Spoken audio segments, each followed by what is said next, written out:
नमस्कार दोस्तों, SR group passion education में आप सभी का स्वागत है।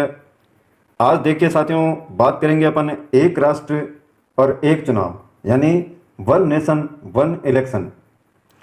इसके इतिहास की बात करेंगे, उद्देश्य क्या क्या हैं, क्या इससे लाभ होगा और कौन कौन सी इससे चुनौतियां सामने आने वाली हैं। देखिए, पूरा वीडियो अंत तक देखिएगा साथियों, और हो सके तो लाइक भी कीजिएगा।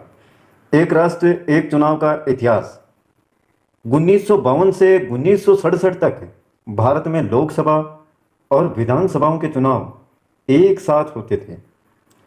1968-69 में कुछ राज्यों की विधानसभाओं के भंग होने के कारण यह क्रम टूट गया और उसके बाद से लोकसभा और विधानसभाओं के चुनाव अलग अलग समय पर होने लगे। ये आप सभी को पता है। उद्देश्य देखिए इसका क्या है। पूरे देश में लोकसभा और विधानसभाओं के चुनाव एक साथ कराने का लक्ष्य है, जिससे बार बार होने वाले चुनावों से समय, पैसा और प्रशासनिक संसाधनों की बचत हो सके। ये इसका उद्देश्य है साथियों, वन नेशन वन इलेक्शन का। और इससे लाभ देखिए क्या होंगे। पहला तो खर्च में कमी आएगी। बार बार चुनाव कराने से चुनावी जो खर्चा है उसमें वृद्धि होती है। एक साथ चुनाव होने से यह खर्च काफ़ी कम हो सकता है। चुनावी आचार संहिता, चुनाव के दौरान आचार संहिता लागू हो जाती है, जिससे विकास कार्यों में रुकावट आती है। जितनी भी साथियों सरकारी योजनाएं हैं वो एकदम बंद सी हो जाती हैं चुनावी आचार संहिता लगने के दौरान। अगर एक साथ चुनाव होते हैं तो बार बार आचार संहिता लागू नहीं होगी, जिससे विकास कार्यों की गति बनी रहेगी।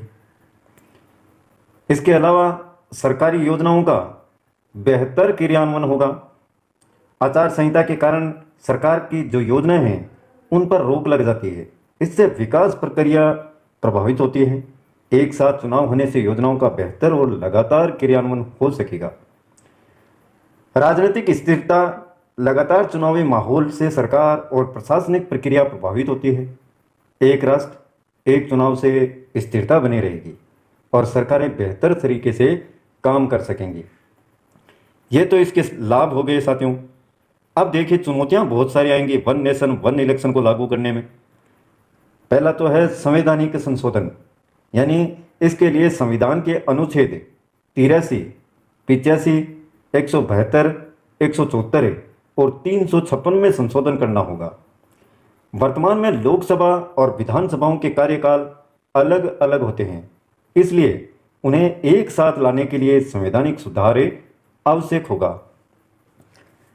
राज्यों की स्वायत्तता पर प्रभाव भी पड़ेगा। इसके कारण राज्य के जो अधिकार हैं उन पर असर पड़ सकता है, जिससे केंद्र और राज्यों के बीच सत्ता के संतुलन पर सवाल खड़ा हो सकता है।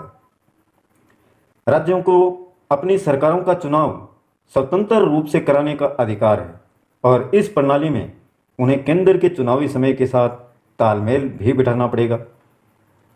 प्रशासनिक और तकनीकी तैयारी, इतने बड़े पैमाने पर एक साथ चुनाव कराने के लिए साथियों पर्याप्त संख्या में चुनाव कर्मी, सुरक्षा बल और संसाधनों की आवश्यकता भी होगी।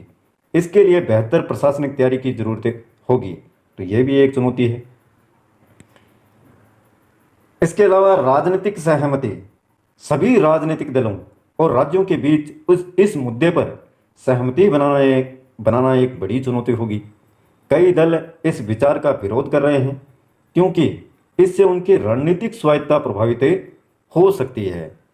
तो ये चुनौतियां हैं साथियों। संवैधानिक संशोधन हैं, राज्यों की स्वायत्तता पर प्रभाव, प्रशासनिक और तकनीकी तैयारी, राजनीतिक सहमति। तो ये छोटी सी जानकारी साथियों वन नेशन वन इलेक्शन के बारे में। आपको पसंद आए तो वीडियो लाइक कीजिएगा, अपने साथियों के साथ में शेयर करें और चैनल को सब्सक्राइब नहीं किया तो वो भी कर लें, जिससे आने वाले प्रत्येक वीडियो के नोटिफिकेशन आपके मोबाइल के होम स्क्रीन पर आपको लगातार मिलते रहें। आज के लिए बस इतना ही साथियों। कल फिर मिलते हैं एक नए वीडियो, नए टॉपिक और नई जानकारी के साथ में। तब तक के लिए जय हिंद, जय भारत।